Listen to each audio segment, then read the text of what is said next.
All right, I'm the Flat Rate Master, and today we're talking about the BS that you have to be a thief and a hack to work flat rate.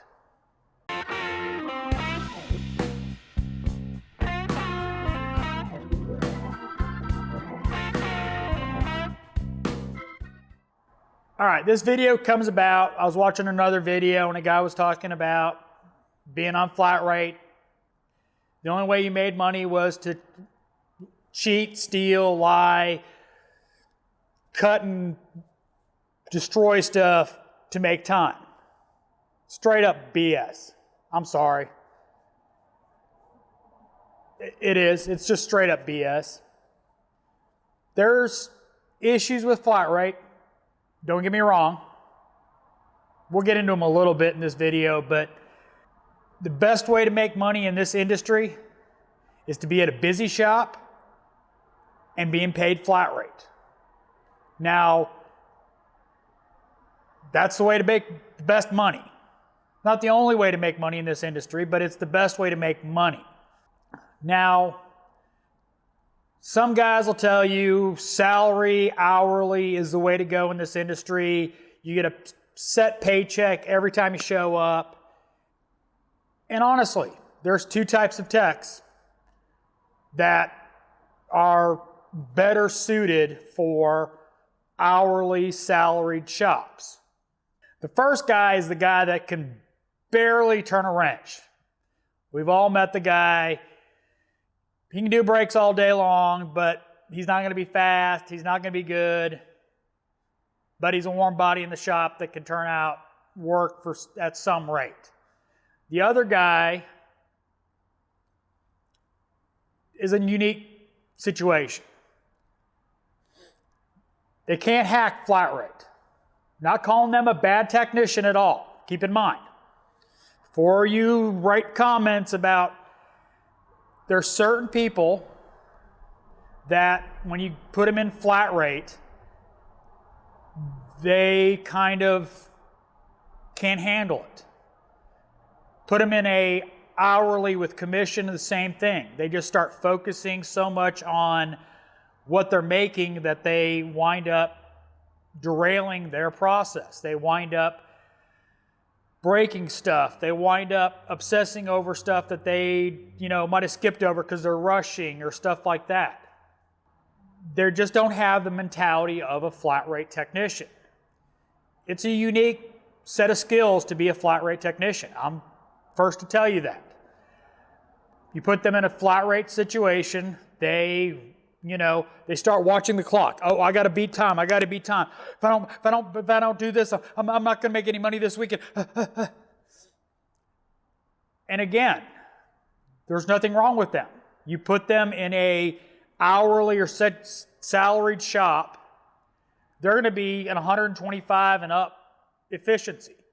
Meaning if they were paid flat rate without being paid flat rate, they'd be making really good money. But their mentality is that they can't do flat rate. And they might be excellent technicians, do great work efficiently as long as they don't have that flat rate or commission over their heads. So you got to figure out whether you can do flat rate or you can't. And either are great. You got to find what works best for you. That's one of the most important things. You got to find how you work, what's going to work for you. Now, one of the things that, everybody points out when it comes to hourly salary, well, I got a car come back and I still get paid. That's not a good thing. You are basically stealing from your employer on your poor workmanship.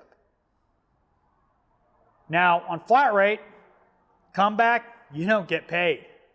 Unless it's a warranty issue or part failed, etc., you're not getting paid.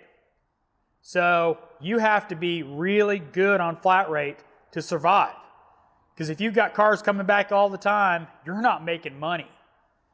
You have to, when you're on flat rate, you have to turn out the car fast, efficiently, and fix it right.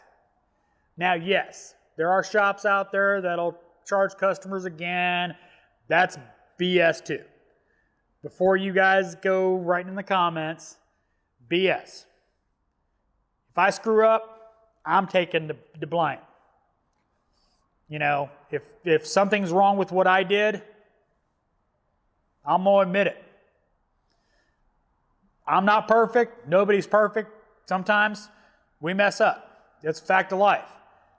It's minimizing those mess ups that's important, regardless of whether you're on flat rate or a salaried hourly technician. You need to minimize your screw ups. Stealing or ripping people off. A lot of people point that out. You're commission based.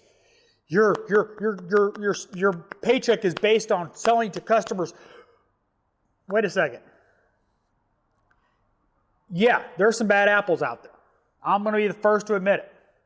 There's guys out there that'll go look at a car and go, oh yeah, all of a sudden these ball joints and this and this and this and this, without even looking at the car. Again, BS. Those type of technicians, yeah, they'll make it some money in the short term, but eventually, in most cases, it'll catch up with them. They'll find out they aren't hireable anymore. That unless they work for a crooked shop that will tolerate that kind of stuff, it doesn't last.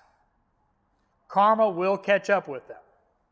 You know, chances are, if you look at their resume, they've been at 20 other shops for this amount of time when they started realizing they were crooks and got rid of them.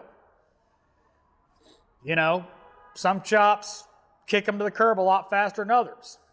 But most shops, I believe, are honest, and if they know it, they will kick them to the curb. Now, the other thing everybody points out with flat rate is working at a dealership, warranty pay. Now, a lot of people go, oh, well, you know, you can't do that in that time because, you know, et cetera, et cetera. When you're doing something over and over and over and over again, you will find every shortcut. Now, some of those shortcuts are just straight up hack stuff that should never be done. Like Humble Mechanic talked about cutting parking brake brackets. That's a hack. Don't do that. Fix it right. What I'm talking about is finding shortcuts that are not in the service information. Now, if you've been in this business a long time, you'll see in all data especially that a 2008 pays customer pay, say 2 hours for a job. 2009 pays an hour. What's going on? Well, it's called somebody at the dealership let it on that there is a shortcut to that job, and the warranty people found out about it, and it's now service information. So if you're working at the dealership and you're in training class, don't ever tell those secrets. Ever. All you're doing is hurting your pocketbook. But that's what happens. It's not they reevaluated it and did a new time study. It's that corporate found out about an easier way to do it. That's why they cut warranty time, aka also customer pay. And I can tell you right now, 9 times out of 10, they do not update the service information. So there's ways around doing stuff by the book that is perfectly legitimate and saves you time. That's how you make money on flat rate. Not cutting stuff, not breaking stuff, not hacking stuff up. How you make money on flat rate is figuring out an easier, faster way to do something.